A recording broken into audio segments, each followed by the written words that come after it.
The best place to start is at the very beginning. So we're going to go over some of the basic terms and definitions used in the lighting industry. The term you'll probably hear most often in lighting is LED.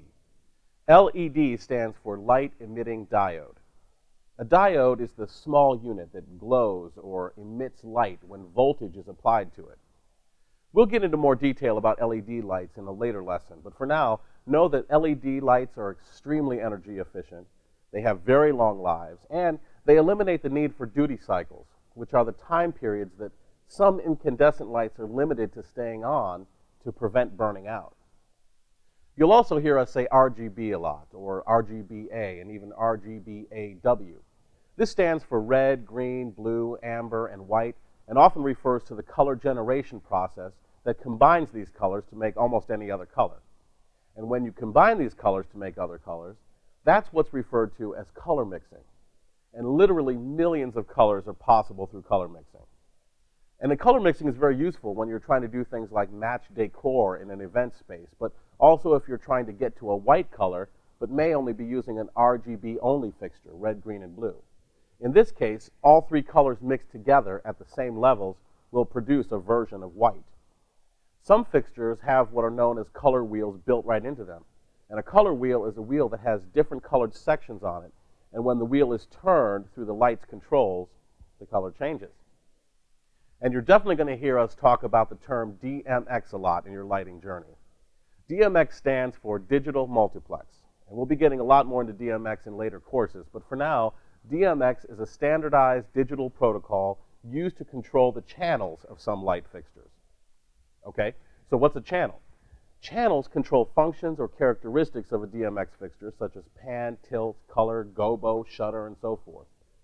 Different fixtures also may have different profiles or personalities, meaning they have the ability to switch from one channel configuration, like a simple two-channel profile, which could control on or off, to a higher channel configuration, which gives you things like more flexibility to control speed, shutter, brightness, gobo, light rotation, things like that.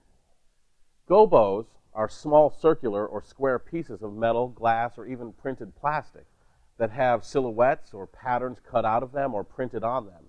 And when a gobo is inserted into a projector and light is passed through it, that silhouette image is projected onto a surface. Gobos are wildly popular for events like wedding receptions because you can project the newlyweds' monograms or other wedding-themed shapes onto a wall or the dance floor.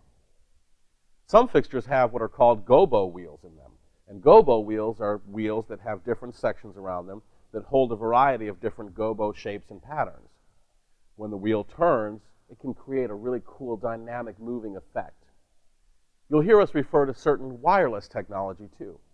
Wireless technology is a huge advancement in our business. It means just what it sounds like. Lights and DMX light controls that are battery powered. This saves huge time in setting up and tearing down and gives you flexibility to provide lighting in areas you may not have been able to in the past, like where power may not be available. You may also hear the term sound activation, which means the ability of a light fixture to operate automatically when it's triggered by sound through a microphone that is built right into the fixture. This is a great feature because it makes your lights appear to move and change right in time with the music you're playing. That's a pretty good start to some basic lighting terms that will be helpful to you in putting together your own light show. Now, let's see how much you remember on your first quiz. See you in the next class.